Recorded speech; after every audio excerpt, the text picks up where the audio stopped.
Good evening, people of the web. This is Jason Wydrow, your host of OnlineStrategyPodcast.com.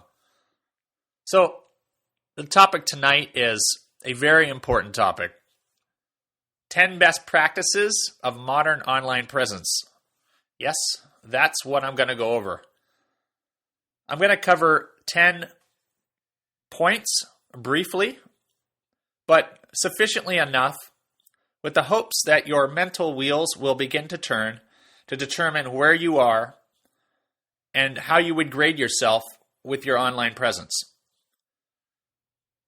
In modern times, the importance of online presence is paramount for successful practice or business expansion and growth.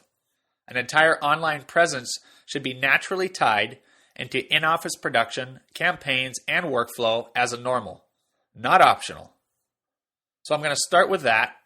Keep that all in mind because as I go through these 10 points, that will probably begin to make a lot more sense.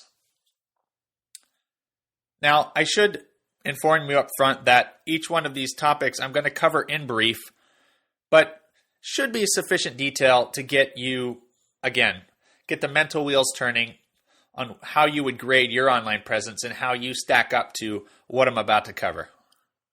So the first thing, and most important thing I'm going to start with, and this is point number 1, is online presence defined.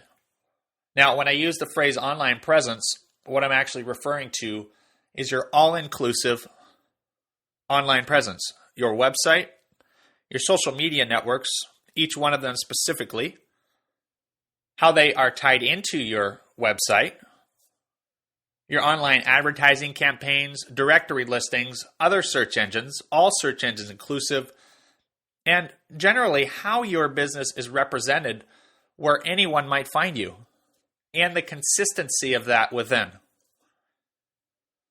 So, just to begin to go over a few of the online presence points, take a look at your current online presence and keep in, take in a few of these points and see how you might stack up. So, how defined and clear is your message? How defined and clear is your business online? Are all your online advertising, promotions, social network pages, etc., how well are they coordinated and in alignment in terms of data? It could be as simple as your address information, your contact information. Is it all up to date? Is it all in alignment? In other words, is your consistency, your business information consistency, strewn out evenly across the web? Is your branding message consistent and clear, again, across the web? So, again, this could be a disconnected presence, meaning you might have outdated address information floating around, outdated phone numbers, outdated contact information, anything that would throw this consistency and disconnect you from different sources and different promotional outlets or interfaces that potential clients or patients could find you. And does your online presence meet the expectation of a potential client or patient? So meet the expectation, in other words, when a potential customer or client might have an expectation exactly what they're looking for, and do you stack up to their needs, their wants? So that is also a very important point. Again, I could write a novel on this topic alone, but again, for brevity and to get the wheels turning, I'm going to keep these things pretty brief. So next, we're going to go to functional and usability aspects. So have you ever gone to a website, clicked on a link, or went to a search engine, clicked on a link, and found that the page you went to was a dead page, or you went to a page with a bad phone number or bad information? So these are functional and usability aspects. For example, you might have a current contact form on your website, and I've seen this 1,000 times. The contact form appears to be fully operational, but the user submits their information, requests a question, asks a question. The email goes into a black hole, missing. It's not received. The receptionist doesn't receive it. The internal office business manager doesn't receive it. So it's a lost customer right off the bat. This is a maintenance point, but it's absolutely critical that these maintenance points are checked, kept some balance, and maintained just like you would any other machinery. So you've got all your website pages. You've got your listings and search engine, everything else. Anything that's potentially could be clicked on or found should lead and guide to a location where you want that visitor to go. Now, of course, controlling this down to such a fine-tuned detail can be pretty involved, complex. However, it is absolutely critical to focus on this and ensure that your pages are not dead, that users can find your information, and there are proper call to actions where information is found. And again, this is functional and usability aspects. This would also take me into the subject of how simple is your current online presence, your website, your social media. How simple is it to navigate? How simple is it to interact or reach out to you? And how accurate is that information? And again, that kind of takes us back to point number one. But again, this is all usability functional. I will just add, functional specifically would refer to anything that is non-operational or operating to an expectation that you would have or a potential patient or customer might have. So look at those points. Look at your current website. Click around, see if there's anything that doesn't make sense on those usability and functional aspects. All right, so the next point number 3 would be your services, products, information, the division and organization of this data. How well is your information organized, streamlined? If you provide information and instruction, how easy is it to find? Are services listed out and organized on individual pages or jumbled up on a one page in a potential difficult to understand format? Keep in mind, we're not only dealing with people, and don't take this the wrong way. The data that we're dealing with online anywhere is very much tied into how a search engine can read and interpret this data. I am not saying to build your online presence for the search engine. We're building for the end user. We're building for the potential customer. We're building for the potential client. But you have to think in terms of organization. You have to think in terms of how well can one topic or one service be categorized and described to keep it independent enough so that it can be defined on its own and interpreted on its own without any confusion.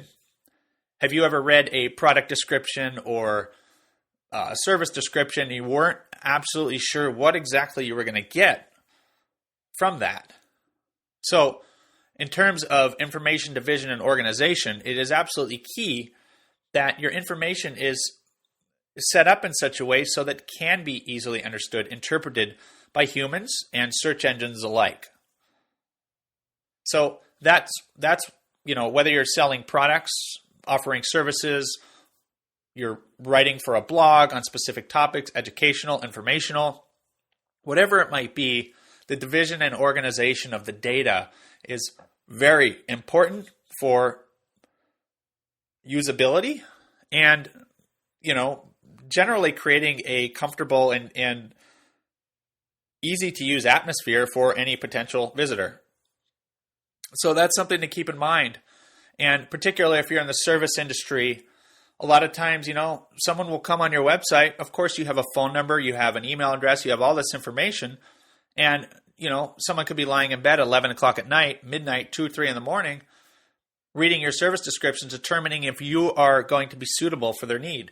If you're a veterinarian, an optometrist, a dentist, and there's a specific, surgery or a specific service that you offer in detail that really describes the procedure and fills the blanks for that potential customer as to what they might be looking for. And again, the division of the information, the clarity of the information, and how well it can be received and found. So that would be point number 3.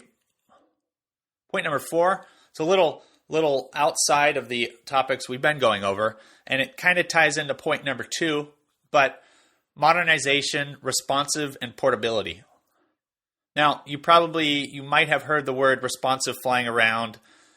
Basically, what this term means is how well is your website supported to display on smartphones, iPads, Kindles, smaller devices, different size screens, large screens, small screens, and anything in between.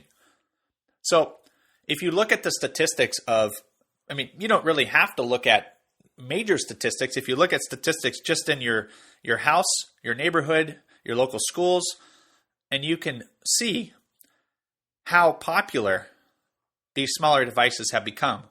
So whether someone's on a plane, in an airport, on a bus, on a train, traveling anywhere, chances are they're using one of these devices to search, to look for a service, to look for a product. And, particularly business owners, busy business owners are on the go.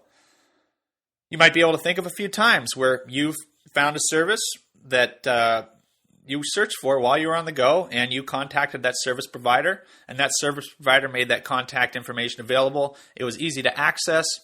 It wasn't complicated. The website loaded. There was maybe a nice clean button that was, ready for you to take your next action as soon as you visited that site.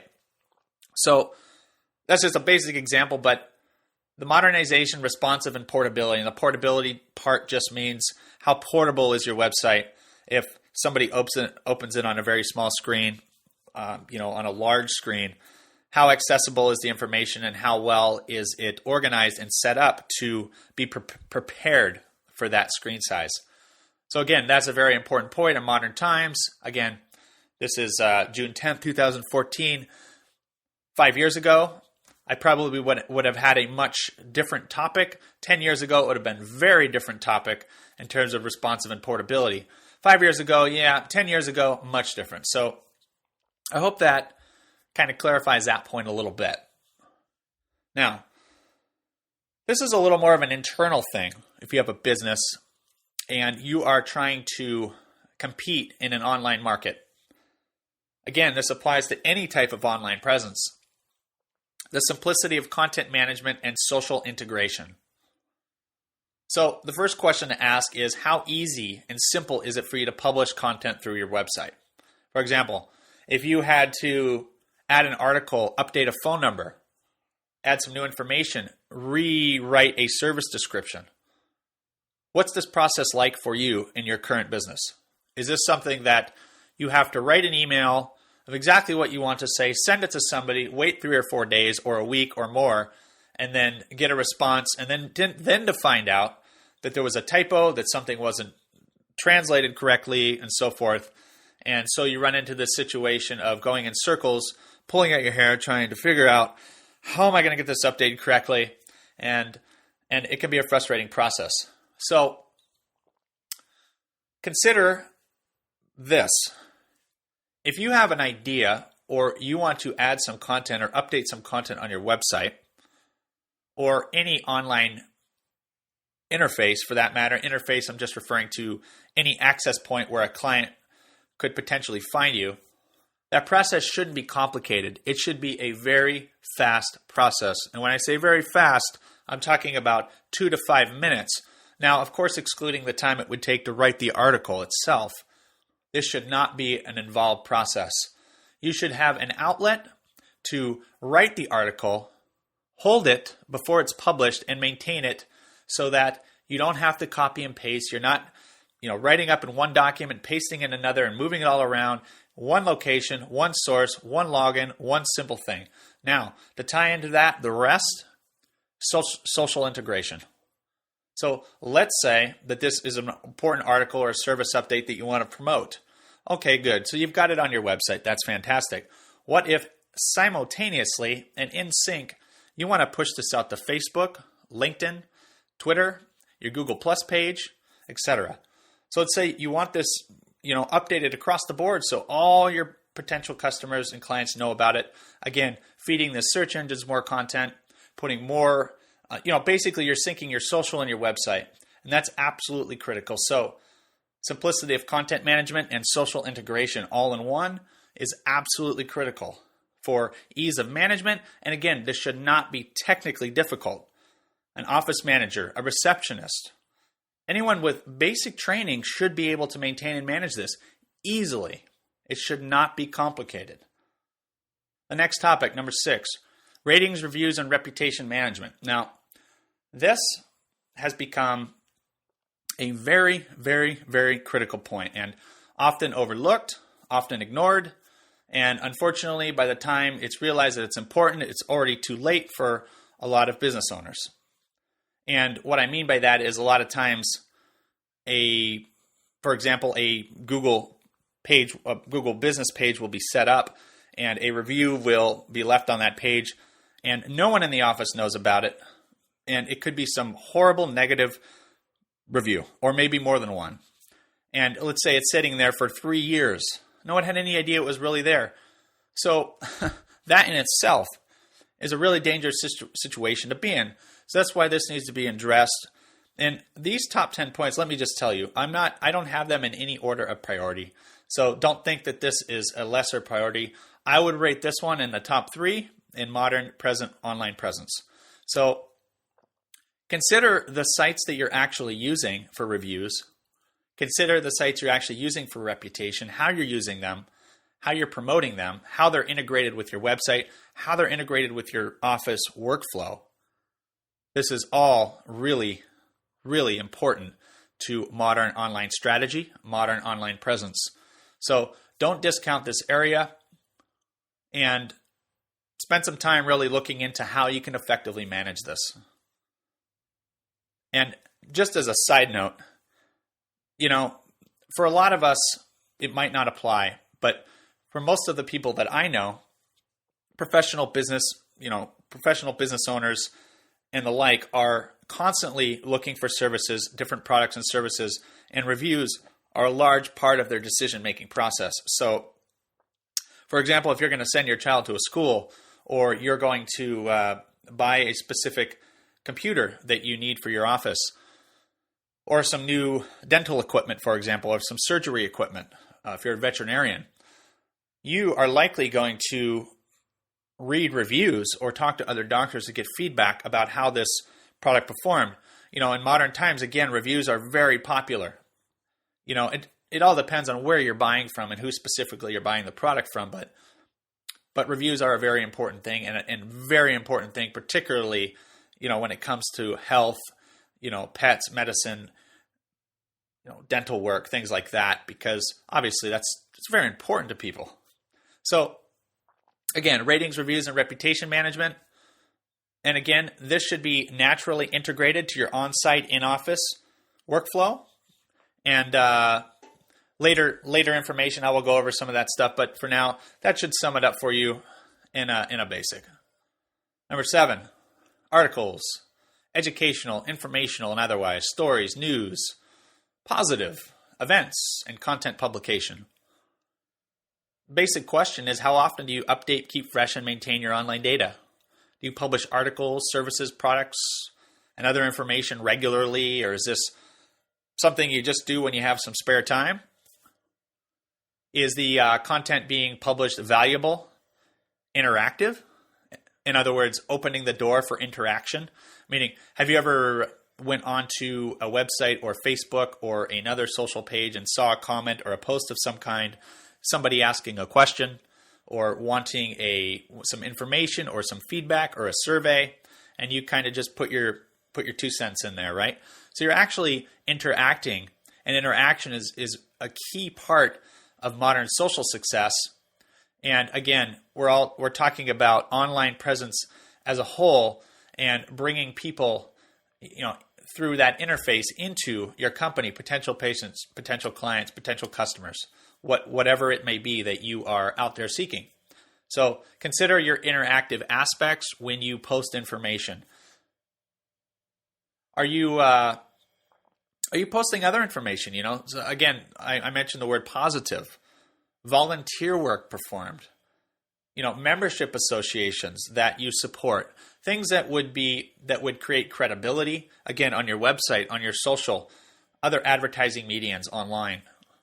Think about those things and,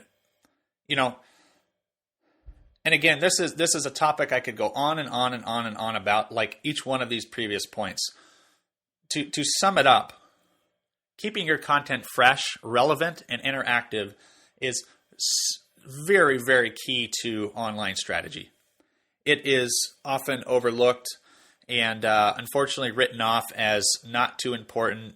It's kind of turned over to somebody to take care of, and it's kind of ignored, and there's no real emphasis put on it. But in this competing market, particularly if you're a local business and you have local competitors, and particularly if you have a lot of competition and you need that extra business, getting this interaction, this positive news, this articles, this information, anything you can keep flowing out. And again, there's a whole other side to this in terms of the amount of publication and how it's timed and everything else that needs to be taken into consideration. Just as a basic example, consider the last time you were on a social network such as Facebook and you keep seeing a post after post after post after post from a specific company or a brand, and you eventually might completely get annoyed with it and just delete the thing forever and never want to see it again because it's just too much. So that is a whole other aspect of online promotion, but it's a key element, and it ties right into this information management. In other words, be prepared with information, stories, news, articles, events, positive information, interactive information, anything that would be helpful and useful to your potential clients and customers. Now, number 8 is kind of a very specific thing, but it's become evident that it obviously ties into your review system and the sort. Online and in-office instant referral system. Just imagine something integrated into your online presence, whether it be on your website or your social media, that instantly allows someone to recommend you to a friend or multiple friends. So you have a very happy customer, you have a very happy patient who had a great experience. They want to write something, they want to tell their neighbor, their friend, or someone else about you immediately. And this can be done instantaneously through your website. And it's the beauty of it is, you could use a laptop, an iPad, or just a standard computer. You could have something set up in your office where it could be specifically for that, a computer specifically set up for that, so that it's very simple, it's very easy, it's very streamlined. Again, working within the framework and workflow of your practice. So when I say in-office instant referral system, that's exactly what it means. If someone was wanting to refer you, they could immediately just start referring you. And it could be done in the practice at the time of delivery. And we all know, you can ask, hey, would you mind leaving me a review when you get home? Business owners, people who have kids, things like this. It just usually doesn't happen.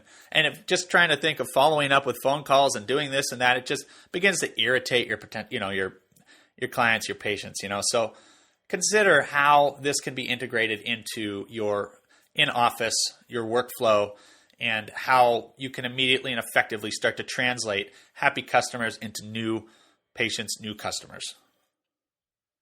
All right, number 9. How well does your site stack up against your competition? Now, this is an interesting topic because it's really simple, but it's actually pretty involved at the same time. Competition, it has a lot to do with relative comparison of products, services, what you offer, what someone else's offer. So when you do this study and you begin to survey who your competitors are and what you're up against, consider that as a high priority factor of, are you offering similar services? Are you offering comparable services? And again, at the same time, look at what separates you, and is that separation information immediately available and visible for your potential customer, your potential website visitor? Is that information immediately set you apart when your online presence is visited from any one of these interfaces that someone could access your business information from? So, you can compare your online presence by doing basic things such as, if you're a dentist or a veterinarian, you can search veterinarian in city name, state name, see what comes up, And again, back to some of the earlier ones, you might see some competitors with reviews, with other information, with other details that you can really begin to paint the picture of where you really stand.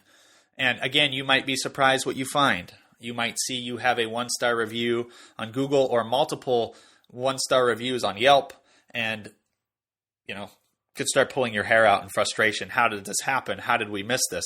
But again, these are absolutely critical points, and this is again no less than any of the others. This is very important to understand how you are different and how you stack up currently against your current competition. Now, number 10, this is a really general one, but I just have to say it this way. There are hundreds of measurements and tests that can be performed on an online presence. There are novels and novels and novels that can be written about these 10 topics specifically, and then even more specifically, how they relate to your practice, your business. Again, whether you're a veterinarian, a dentist, an optometrist, etc., each one of these has their own unique characteristics about them, the way that the demographic responds to them, the way the demographic is looking and seeking specific information about these practices or businesses. So there's a much more fine-tuned, in-depth process for determining all of that. But I make this number 10 because it needs to be emphasized that there are just a tremendous amount of measurements that can be done on any type of business or practice, and each one needs to be looked at independently. And again, back to an earlier point, being separated out from the rest, and positioning how you're positioned against your competitors. And just to add to that, I could mention things like, do you have any alert system set up so you are notified when something might change about your online presence? Is your website running HTML5? And that's what I'm talking about. Hundreds of measurements in terms of performance, technically and not so technically. How your information is presented, how it's displayed, how future-proof it is. So I'm going to close out with just a little bit of information here. Maintaining, monitoring, and future-proofing your online presence is vital in today's ever-increasing device and technology market. And all online presence goals should be device-independent. Remember what I talked about earlier?